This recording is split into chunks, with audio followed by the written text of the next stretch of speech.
வணக்கம். தந்தையின் பாட்காஸ்ட் செய்திகளை வாசிப்பது நான் கார்த்திகா பிரகாஷ். முதலில் தலைப்புச் செய்திகள். தமிழர்களின் கலாச்சாரம், பாரம்பரியம் மீது தமிழ்நாட்டு தலைவர்களுக்கே அக்கறை இல்லை என்று பிரதமர் மோடி குற்றச்சாட்டு. பாஜகவுடன் கூட்டணி அமைக்காததற்கு அதிமுக தான் வருத்தப்பட வேண்டும் என்றும் தந்தி டிவிக்கு பிரத்யேக பேட்டியளித்த பிரதமர் மோடி கருத்து. தேர்தல் பத்திரத்தில் உள்ள சில குறைபாடுகளை களைந்தால் நன்மை ஏற்படும் என்று பிரதமர் மோடி பேட்டி. அமலாக்கத்துறை ஒரு சுதந்திரமான அமைப்பு என்றும் அதை யாருக்கும் எதிராகவும் தாங்கள் அனுப்பவில்லை என்றும் பிரதமர் மோடி விளக்கம். தேர்தல் பத்திரங்கள் உள்ளிட்ட பாஜகவின் ஊழல்கள் இந்தியா கூட்டணி ஆட்சி அமைந்தவுடன் அம்பலப்படுத்தப்படும். ஈரோடு மாவட்டம் சின்னியம்பாளையத்தில் நடைபெற்ற தேர்தல் பிரச்சார கூட்டத்தில் முதலமைச்சர் ஸ்டாலின் உறுதி. தமிழகத்தில் பாஜகவிற்கு முகவரி கொடுத்ததே அதிமுக தான் என்றும் பாஜகவை பார்த்து தங்களுக்கு எந்த பயமும் இல்லை என்றும் எடப்பாடி பழனிசாமி பேச்சு. அதிமுக குறித்து திமுக தவறான பிரச்சாரத்தை பரப்புவதாகவும் தம்முடன் முதலமைச்சர் ஸ்டாலின் நேரில் விவாதிக்க தயாரா என்றும் இபிஎஸ் சவால். ராமநாதபுரத்தில் 6 பன்னீர்செல்வங்கள் மனு தாக்கல் செய்ததற்கு எடப்பாடி பழனிசாமியின் சதியே காரணம் என ஓபிஎஸ் குற்றச்சாட்டு. பிரதமர் மோடிக்கு இபிஎஸ் துரோகம் செய்துவிட்டதாகவும் பன்னீர்செல்வம் பேட்டி. தமிழகத்தில் 7 சுங்கச்சாவடிகளில் இன்று முதல் கட்டணம் உயர்வு. 20 ரூபாய் வரை உயர்த்தப்படுவதால் வாகன ஓட்டிகள் அவதி. ஹமாஸ் தாக்குதலை தடுக்க தவறிய இஸ்ரேல் பிரதமரை பதவி விலக வலியுறுத்தி ஜெருசலேமில் போராட்டம். போராட்டக்காரர்களை போலீசார் கலைக்க முயன்றதால் வன்முறை. ஐபிஎல் தொடர் லீக் போட்டியில் ஹைதராபாத்தை வீழ்த்தி குஜராத் அணி அசத்தல் வெற்றி. மற்றொரு போட்டியில் சென்னை அணியை 20 ரன்கள் வித்தியாசத்தில் வீழ்த்தி டெல்லி அணி வெற்றி. இனி விரிவான செய்திகள். பிரதமர் நரேந்திர மோடி தந்தி டிவிக்கு பிரத்யேக சிறப்பு பேட்டியளித்தார்.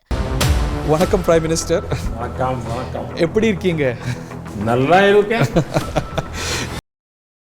அப்போது பல சுவையான கேள்விகளுக்கு பிரதமர் மோடி விறுவிறுப்பாக பதிலளித்தார். தேர்தல் பத்திரத்தில் சில குறைபாடுகள் இருப்பதாகவும் அவற்றை களைந்துவிட்டால் நன்மைகள் கிடைக்கும் என்று பிரதமர் தெரிவித்தார். கடந்த கால தேர்தல்களின் போது யார் யாருக்கு பணம் கொடுத்தோம் என நிறுவனங்கள் கூற முடியுமா என்று தெரிவித்த பிரதமர், மோடி கொண்டு வந்த தேர்தல் பத்திரத்தால்தான் எல்லா விவரங்களையும் தேட முடிகிறது என்று தெரிவித்தார். தமிழக பாஜக தலைவர் அண்ணாமலை மக்கள் கவனத்தை ஈர்த்துள்ளதாகவும் அவர் நாட்டு மக்களுக்கு நல்லது செய்யவே பாஜகவில் இணைந்ததாகவும் பிரதமர் மோடி தெரிவித்தார். கடந்த 50 ஆண்டுகளாக தாம் தமிழ்நாட்டிற்கு வந்து கொண்டிருப்பதாகவும் மறக்க முடியாத அனுபவங்கள் ஏராளமாக உள்ளதாகவும் பிரதமர் மோடி தெரிவித்தார். தமிழ் மொழி மற்றும் தமிழ்நாடு ஒட்டுமொத்தமாக தமக்கு பிடிக்கும் என்றும் அரசியல் திட்டத்தோடு தாம் தமிழகம் வரவுள்ளதாக சொல்ல வேண்டாம் என்றும் தமிழக மக்கள் மீது அன்பும் அதீத பாசமும் இருப்பதாகவும் பிரதமர் மோடி தெரிவித்தார். பாஜக கூட்டணிக்கு அதிமுக வராததற்கு அதிமுகவினர்தான் வருத்தப்பட வேண்டுமே தவிர பாஜகவிற்கு எந்த வருத்தமும் கிடையாது என பிரதமர் நரேந்திர மோடி தெரிவித்தார். மத்தியில் இந்தியா கூட்டணி ஆட்சி அமைந்தவுடன் தேர்தல் பத்திர ஊழல் போன்று பாஜகவின் மற்ற ஊழல்கள் அம்பலப்படுத்தப்படும் என்று திமுக தலைவரும் முதலமைச்சருமான மு.க.ஸ்டாலின் தெரிவித்துள்ளார். தேர்தல் பத்திர மாதிரியே இன்னொரு நிதியும் வசூல் பண்ணிருக்காரு. PM கேஷ் ஃபண்ட் பேர் வச்சு வசூல் பண்ணிருக்கிறாரு. அதை பத்தின அத்தனை ரகசியங்களும் ஜூன் மாசம் இந்தியா கூட்டணி ஆட்சிக்கு வந்ததும் அம்பலமாகும். நாகை தொகுதி அதிமுக வேட்பாளர் சுர்ஜித் சங்கரை ஆதரித்து திருவாரூரில் பிரச்சாரம் மேற்கொண்ட அக்கட்சியின் பொதுச் செயலாளர் எடப்பாடி பழனிசாமி தம்முடன் நேரில் விவாதிக்க தயாரா என்று முதலமைச்சர் ஸ்டாலினுக்கு சவால் விடுத்துள்ளார். நீங்க திமுக தலைவர், இன்றைய முதலமைச்சர், 3 ஆண்டு காலம் உங்களுடைய ஆட்சியில என்னென்ன திட்டங்கள் கொண்டாந்தீங்க, அதனால மக்களுக்கு என்ன நன்மை பெற்றதுன்னு நீங்க பேசுங்க. மக்கள் நீதிபதியா இருந்து தீர்ப்பு கொடுக்கட்டும். வர தயாரா? ராமநாதபுரத்தில் 6 பன்னீர்செல்வங்கள் வேட்புமனு தாக்கல் செய்ததற்கு எடப்பாடி பழனிசாமியின் சதியே காரணம் என்று முன்னாள் முதலமைச்சர் பன்னீர்செல்வம் குற்றம் சாட்டியுள்ளார். பரமக்குடியில் செய்தியாளர்களிடம் பேசிய அவர், பிரதமர் மோடிக்கு எடப்பாடி பழனிசாமி துரோகம் செய்துவிட்டதாகவும் தெரிவித்தார். தேசிய அளவில் ஒரு கூட்டணி அமைத்தார் நம்முடைய மாண்புமிகு பாரத பிரதமர். தனக்கு வலதுபுறத்தில் திரு எடப்பாடி பழனிசாமியை உட்கார வைத்தார். என்னப்பா வந்தது உனக்கு? உட்கார வச்சுட்டு அவர் வாழ்த்து கூறி அனுப்பிச்சு ஒரே வாரத்தில் நான் வாபஸ் வாங்கிக்கிறேன். எதுக்கு வாபஸ் வாங்க காரணம் சொல்லு. ஒன்றுமில்லை. என்ன துரோகம், எவ்வளவு பெரிய துரோகம். நீலகிரி மாவட்டத்திற்கு சென்றுள்ள தமிழக ஆளுநர் RN ரவி முதுமலை வனப்பகுதியில் உள்ள தெப்பக்காடு யானைகள் முகாமை பார்வையிட்டார். அங்கு யானைகளை பராமரிப்பது குறித்து வனத்துறை அதிகாரிகளிடம் ஆளுநர் கேட்டறிந்தார். சுற்றுலா பயணிகளுக்கு இடையூறு இன்றி ஆளுநர் குடும்பத்துடன் நீண்ட நேரம் யானைகளை கண்டு ரசித்தார். பின்னர் முதுமலையிலிருந்து மீண்டும் வசனக்குடி வழியாக ஆளுநர் உதகைக்கு சென்றார். ஆளுநர் வருகையொட்டி கூடுதல் பாதுகாப்பு ஏற்பாடுகள் செய்யப்பட்டிருந்தன. உத்தரப்பிரதேச மாநிலம் மீரட்டில் நடைபெற்ற பொதுக்கூட்டத்தில் பேசிய பிரதமர் மோடி, நடப்பு நாடாளுமன்ற இந்தியாவை வளர்ச்சியடைந்த நாடாக உருவாக்குவதற்கானது என்று தெரிவித்தார். இந்தியாவிலிருந்து கச்சத்தீவை பிரித்து இலங்கைக்கு தாரை வார்த்த காங்கிரஸ் அரசின் தவறான செயலுக்கு இந்தியா இன்னும் விலை கொடுத்துக் கொண்டிருப்பதாக பிரதமர் மோடி குற்றம் சாட்டினார்.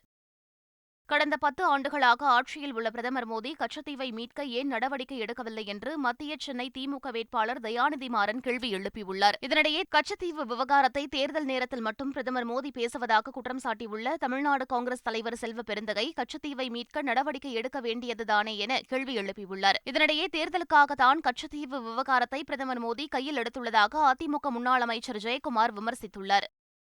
கச்சத்தீவு தாரை வார்க்கப்பட்டது குறித்து பிரதமர் மோடி இப்போது பேசுவதாக விமர்சித்துள்ள நாம் தமிழர் கட்சியின் தலைமை ஒருங்கிணைப்பாளர் சீமான், அண்ணாமலையை சீப்பர் செல்லாக தாம் பாஜகவுக்குள் அனுப்பியதாகவும் தெரிவித்துள்ளார். என் மண் என் மக்கள் தமிழ் தேசியம்னு பேசுறான் தம்பி அண்ணாமலை, என்னுடைய தம்பி. நான் தான் உள்ள அடிச்சு வச்சிருக்கேன் சிலிப்பர் செல்லா. இங்க இருந்து எனக்கு லட்சக்கணக்கான தம்பிகள் வேலை செய்யறாங்க. உள்ள இருந்து ஒரே ஒரு தம்பி எனக்காக வேலை செஞ்சு என்னை ஒவ்வொரு உதவியும் உலக புகழ் பெற வைத்துக் கொண்டிருக்கிறான். ஏன்னா ஒரே ரத்தம், 2 பேருக்கு தமிழ் தாய் ரத்தம். அதுல நாங்க 2 பேரும் ஒரே தாட்ஸ்ல பயணிக்கிறோம். அப்படி என் மண் என் மக்கள் யாருக்கு வேலை செய்யறாரு பாருங்க. இப்ப எனக்காக கஷ்டப்பட்டு ஓட்டு கேட்டுக்கிட்டு இருக்காங்க. புதுச்சேரியில் பாஜக சார்பில் போட்டியிடும் வேட்பாளர் நமச்சிவாயத்தை ஆதரித்து முதலமைச்சர் ரெங்கசாமி பிரச்சாரம் மேற்கொண்டார். அப்போது புதுச்சேரியில் மூடப்பட்டுள்ள ரேஷன் கடைகளை திறக்க வேண்டும் என பொதுமக்கள் சார்பில் கோரிக்கை விடுக்கப்பட்டது. அதன் பேரில் மூடப்பட்டுள்ள ரேஷன் கடைகளை மீண்டும் திறந்து அரிசியுடன் சேர்த்து கோதுமை மற்றும் சர்க்கரை உள்ளிட்டவையும் வழங்க நடவடிக்கை எடுக்கப்பட்டு வருவதாக முதலமைச்சர் தெரிவித்தார். சேலம் மாவட்டம் மேட்டூர் பகுதியில் சௌமியா அன்புமணியின் மகள்கள் இருவரும் தீவிர வாக்கு சேகரிப்பில் ஈடுபட்டனர். தருமபுரி நாடாளுமன்ற தொகுதியின் பாமக வேட்பாளராக அக்கட்சியின் தலைவர் அன்புமணி ராமதாசின் மனைவி சௌமியா ராமதாஸ் களம் காண்கிறார். இந்நிலையில் சௌமியா அன்புமணிக்கு ஆதரவாக அவரது மகள்கள் சங்கமித்ரா, சஞ்சுத்ரா ஆகியோர் வாக்கு சேகரித்தனர். அப்பகுதியில் உள்ள கோவிலில் இருவரும் சுவாமி தரிசனம் செய்தனர். அமைச்சர் ராதாகிருஷ்ணன் காரை தேர்தல் பறக்கும் படை அதிகாரிகள் வழிமறித்து சோதனை மேற்கொண்டனர். நெல்லை மாவட்டம் கூட்டப்புள்ளி கிராமத்தில் பிரச்சாரத்தை முடித்த அமைச்சர் ராதாகிருஷ்ணன் பணக்குடி புறவழி சாலையில் காரில் சென்று கொண்டிருந்தார். அப்போது காரை மறித்து பறக்கும் படையினர் சோதனை மேற்கொண்டனர். பணம், பரிசுப் பொருட்கள் ஏதும் இல்லாததால் அமைச்சரின் கார் புறப்பட்டு செல்ல அனுமதிக்கப்பட்டது. தமிழகத்தில் 7 சுங்கச்சாவடிகளில் சுங்கக் கட்டணம் உயர்த்தப்பட்டுள்ளது. அரியலூர் மாவட்டம் மணக்கெத்தி, திருச்சி மாவட்டம் கள்ளக்குடி, வேலூர் மாவட்டம் வல்லம், திருவண்ணாமலை மாவட்டம் இனம்கரியாந்தல், விழுப்புரம் மாவட்டம் தென்னமாதேவி ஆகிய சுங்கச்சாவடிகளில் கட்டணம் உயர்த்தப்பட்டுள்ளது. ஒருமுறை பயணம் செய்வது மற்றும் ஒரே நாளில் திருப்பி வருவதற்கான பயண கட்டணம் 5 ரூபாய் முதல் 20 ரூபாய் வரையிலும், மாதாந்திர பாஸ் கட்டணம் 100 ரூபாய் முதல் 400 ரூபாய் வரையும் உயர்த்தப்பட்டுள்ளது. திருச்சி மாவட்டம் முசிறியில் மக்களவைத் தேர்தலில் வாக்காளர்கள் அச்சமின்றி வாக்களிப்பதை உறுதி செய்யும் வகையில் போலீசார் கொடி அணிவகுப்பு நடைபெற்றது. முசிறி கைகாட்டிலிருந்து துறையூர் ரோடு, பைபாஸ் சாலை வழியாக புதிய பேருந்து நிலையம் உள்ளிட்ட பல்வேறு பகுதிகளில் போலீசார் ஊர்வலமாக சென்றனர். மத்திய பாதுகாப்புப் படை வீரர்கள், ஆயுதப்படை போலீசார் உட்பட 250 பேர் கொடி அணிவகுப்பில் பங்கேற்றனர். நீலகிரி மாவட்டத்தில் உள்ள சுற்றுலா தலங்களில் இன்று முதல் ஜூன் மாதம் வரை சினிமா படப்பிடிப்பு நடத்த தடை விதிக்கப்பட்டுள்ளது. கோடை காலம் தொடங்கியுள்ள நிலையில் நீலகிரிக்கு சுற்றுலா பயணிகள் வர தொடங்கியுள்ளனர். தாவரவியல் பூங்கா, ரோஜா பூங்கா என மாவட்டத்தில் உள்ள முக்கிய சுற்றுலா தலங்களை தயார்படுத்தும் பணிகள் தீவிரமாக நடைபெற்று வருகிறது. இதன் காரணமாக சினிமா படப்பிடிப்பு நடத்த தோட்டக்கலைத்துறை தடை விதித்துள்ளது. ஜூலை மாதம் முதல் படப்பிடிப்பிற்கான அனுமதி வழங்கப்படும் எனவும் தோட்டக்கலைத்துறை நிர்வாகம் அறிவித்துள்ளது. கன்னியாகுமரி மாவட்டத்தில் ஏற்பட்ட திடீர் கடல் சீற்றத்தால் மீனவ கிராம மக்கள் அச்சமடைந்துள்ளனர். கடல் சீற்றம் காரணமாக கோவளம், மணக்குடி, பள்ளம், ராஜகமங்கலம் துறை, தேங்காய்பட்டணம் உள்ளிட்ட கிராமங்களில் உள்ள குடியிருப்பு பகுதிகளில் கடல் நீர் புகுந்தது. இதனால் சுற்றுலா படகு சேவை முற்றிலுமாக நிறுத்தப்பட்டது. கடல் சீற்றம் குறித்து கடலோர காவலர்கள் தீவிரமாக கண்காணித்து வருகின்றனர். புதுச்சேரியில் வாய்க்கால் தூர்வாரும் போது மதில் சுவர் இடிந்து விழுந்து விபத்திற்குள்ளானதில் உயிரிழந்தவர்களின் எண்ணிக்கை 5ஆக அதிகரித்துள்ளது. புதுச்சேரியில் ஸ்மார்ட் சிட்டி திட்டத்தின் கீழ் தேங்காய் திட்டு பிரதான வாய்க்கால் சீரமைப்பு பணிகள் நடைபெற்று வருகின்றன. வசந்தா நகர் 3வது வீதியில் பணியின்போது எதிர்பாராத விதமாக வாய்க்காலை ஒட்டிய மதில் சுவர் சரிந்து விழுந்தது. இதில் சிக்கிய பாக்யராஜ், பாலமுருகன் மற்றும் அந்தோணி ஆகிய 3 பேர் மருத்துவமனையில் உயிரிழந்தனர். பலனின்றி மேலும் 2 பேர் உயிரிழந்த நிலையில் இறந்தவர்களின் எண்ணிக்கை 5ஆக அதிகரித்துள்ளது. கோவை மாவட்டம் அன்னூர் அருகே இயங்கும் தனியார் காட்டன் மில் ஆலையில் உள்ள குடோனில் திடீரென தீப்பிடித்து எரிந்தது. தகவலறிந்த தீயணைப்புத் துறையினர் சம்பவ இடத்திற்கு விரைந்து தீயை கட்டுக்குள் கொண்டு வந்தனர். ஆலை முழுவதும் தீ வேகமாக பரவியதில் பல லட்சம் ரூபாய் மதிப்பிலான பொருட்கள் தீக்கிரையாகினர்.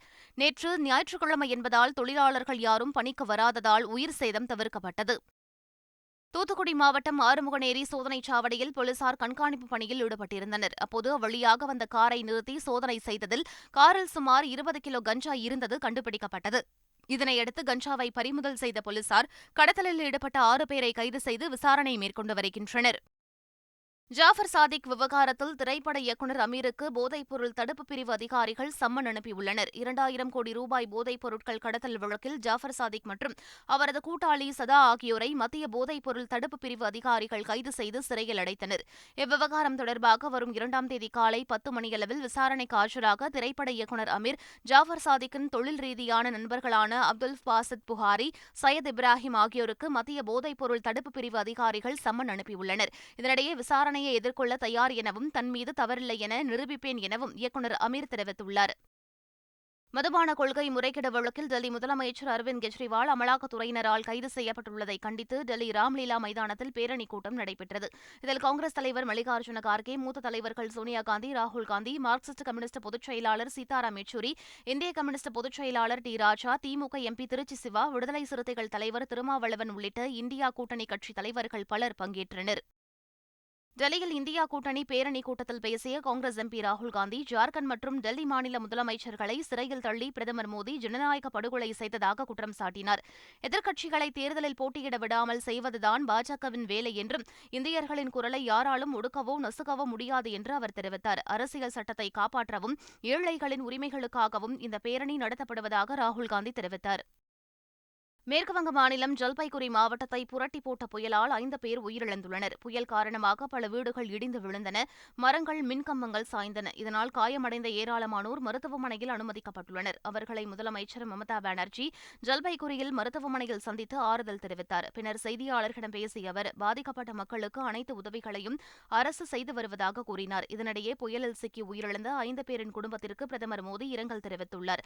புயலால் பாதிக்கப்பட்ட மக்களுக்கு தேவையான உதவிகளை செய்யுமாறு மேற்குவங்க பாஜகவினருக்கு பிரதமர் மோடி அறிவுறுத்தியுள்ளார்.